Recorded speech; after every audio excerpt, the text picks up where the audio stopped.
Second half जायाखै ना half time जायाखै गिदिंगोन दा नोंसोरबो खेबनांगोन दा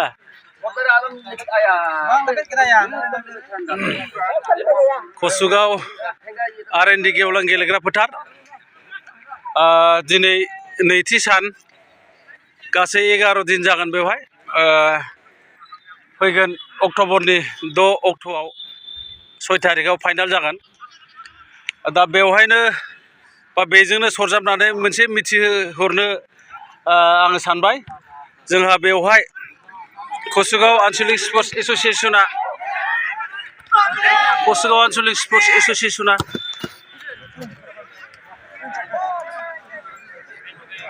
नैबे कसुगाव चेम्पियन्स ट्रफिखौ सामलायनो थाखाय बा बेखौ सालायनो बेवहाय कुपन मोनसे टिकेट बायदि 20 ताकानि खालामनाय जादों 20 ताकानि मोनसे टिकेट बानायनाय जादों जोङो टिकेट लाया नैबे खेलायाव नायनो थाखाय दा अब्लाबो जोंहा मोनसे नैबे खेलाखौ सालायनो थाखाय बेखौ मोजाङै मोजां जाफुंसार होनो थाखाय टिकेट 20 ताकानि खालामनाय जादों दा बे टिकेट 20 ताकानिखौ रायजो राजा फुटबलखौ नायनो मोजां मोनग्रा फुटबलखौ अनसायग्रा खेलाखौ गेलेनायखौ मोजां मोनग्रा नोंथांमोनखौ बेवहाय सानफ्रामबो नायफैबाय थायोब्ला गांसे गांनै टिकेटखौ बयबो लालायनानै नैबे कसुगाव चेम्पियन्स ट्रफिखौ खुंफुंनायाव हेफाजाब होनो आरो जाफुंसार होनायाव मदद होफानो थाखाय नोंथांमोनखौ बयखौबो आङो खावलायहरदों दा बे समाव नोंथाङा मैयानिफ्राय नायबाय दिनैसिमाव माबायदि मोनदों नैबे जोंनि कसुगाव आर.एन.डि. फिल्डआव बेसेबांबा गिदिर जाफेरै खेला 50,000 30,000नि खेला बेवहाय माबायदि मोनदों मैयानिफ्राय खेलाखौ नायनानै मोजां मोनदों सिगाङावबो जों नायबोबाय दङ बिनि साबसिन जों नायनानै नुदों आरो गेलेग्राफ्रा जोबोद गोसो गुदुं आरो जायफ्रा खेला होदों कमिटि बेखौ जों जोबोद धन्यबाद बावहरबाय जाहाथे खेलाफ्रा बिदि बोसोरफ्रोमबो जायो आरो दा बेबायदिनो नोंथांनि सापर्ट बायदियै नोंथाङा बबे हान्जाखौ हेफाजाब होगोन बा मदद खालामो दाथ' देरहानायाथ' मोननैनि टीमाव मोनसे देरहाखागोन जों जेबो बुंनो हाला जों नायगिरिसो नालाय जों जायखौनो मोजां मोनो बेखौनो जायनो देरहागोन बेखौ मोजां मोनो दा बेनि गेजेराव बा जोंनि नैबे ओनसोलनिफ्राय मोजां फुटबल प्लेयार ओंखारथों मोजां गेलेगिरिफोरा ओंखारनानै उननि समाव गुबुन गुबुन जायगाफोराव गेलेहैनो हाथों ना बेखौ आसा खालामनानैनो बा बेखौ थांखि लानानै नैबे कसुगाव आर.एन.डि. गेवलां गेलेग्रा फोथाराव बे खेलाखौ खुंफुंनो थाखाय कासाया कसुगाव आन्चलिक स्पर्ट्स एस'सिएशना थि खालामनाय जादों आरो जोङो एसे नायदिंनि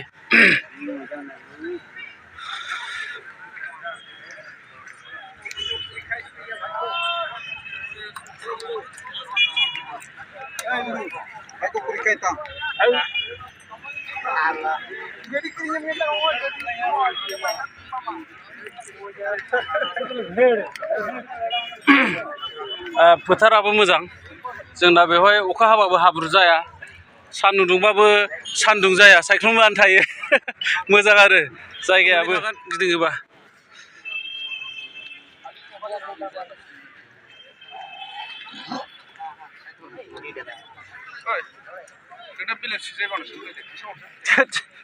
आंना मानो बेलेन्स जानांगौ मा जानायनि आदाया सानफ्रामबो नायफैयोना दा जोंनि नैबे कसुगाव आर.एन.डि. गेवलां गेलेग्रा फोथाराव कसुगाव आन्चलिक स्पर्ट्स एस'सिएशना देग्लाय सेथि आरो 50,000 आरो 30,000 कसुगाव चेम्पियन्स ट्रफि हिसाबै गेलेहोनाय नैबे खेलाखौ बा फुटबल बादायलायनायखौ लाबोदों बेवहाय नोंथाङा आदाया माबायदि मोनदों जायगानि हिसाबै लकेल हिसाबै खेलाखौ होनायखौ मोजां मोनदों माने फुटबल खेलाया मानो होनबा इयुन जेनेरेसननि थाखाय बहुत मोजां हेफाजाब होयो गावखौ डिफेन्सआव दोननो थाखाय बेमार आजारनिफ्राय रैखा खालामबोयो गावखौ लाइफखौ इयुनाव मोजां खामानिथिं दैदेनलांनो थाखाय मोजां जालाङो जौगालाङो आरो इयुन जेनेरेसनफ्रा बेबादिनो खेला होनानै मोजां जाबोथों आं बेखौ आसा थियो आरो दा जोंनि नैबे ओनसोलनिफ्रायबो दानि जुगाव गेलेनाय फरायनाय बायदि बायदि मोनफ्रोमबो बिथिङाव जौगानांगौ होननानै जोङो होसोलायगासिनो बा साननानै बा मिन्थिजोबगौ आरो दा जोंनि ओनसोलनिफ्रायबो मोजां मोजां फुटबल ओंखारगोनखौ आसा लाखिनानै नैबे खेलाखौ सामलायनाय जादों ना दे गोजोन्थों आदा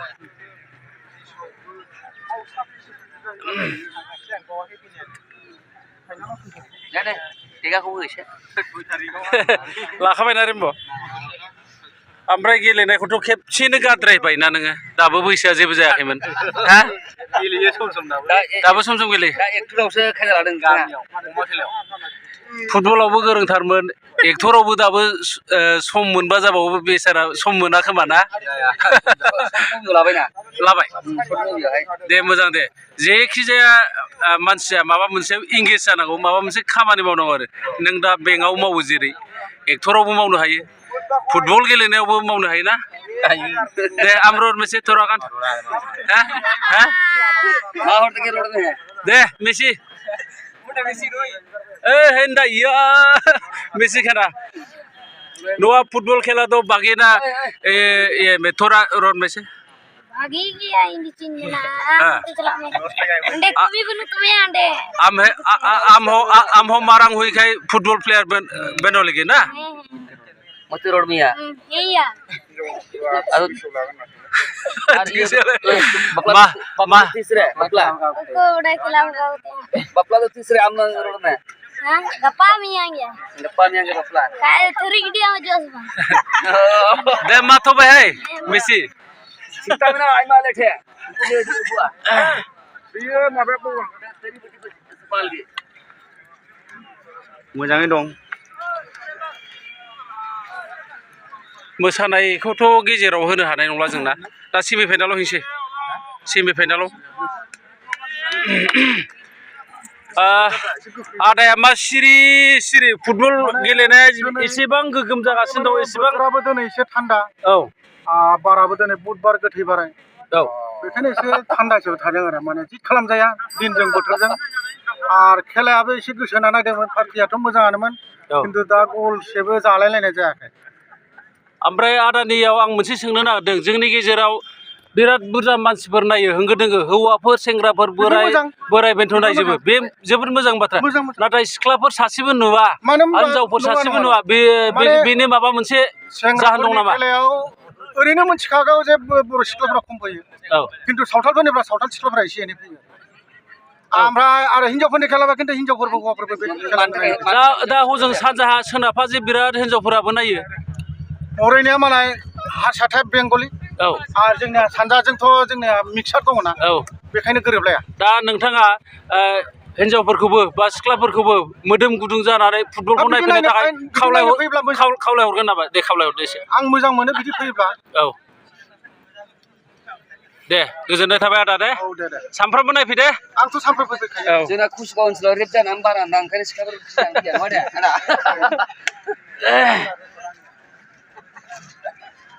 बेसेबां मोजां दिना ना बारबो बारदों अखाबो गैया सान्दुंबो गैया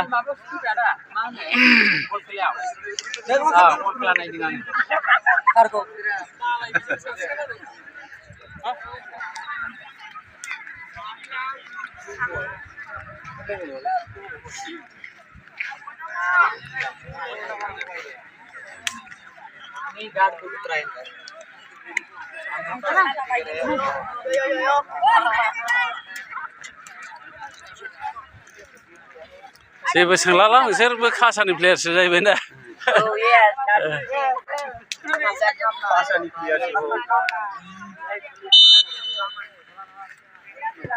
दलद नायसै दसे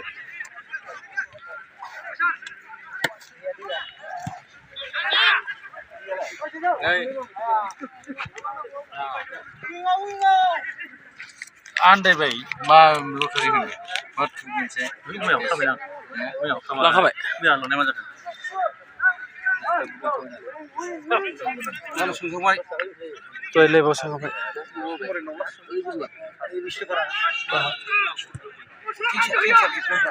आया हाबनोसैमोनलै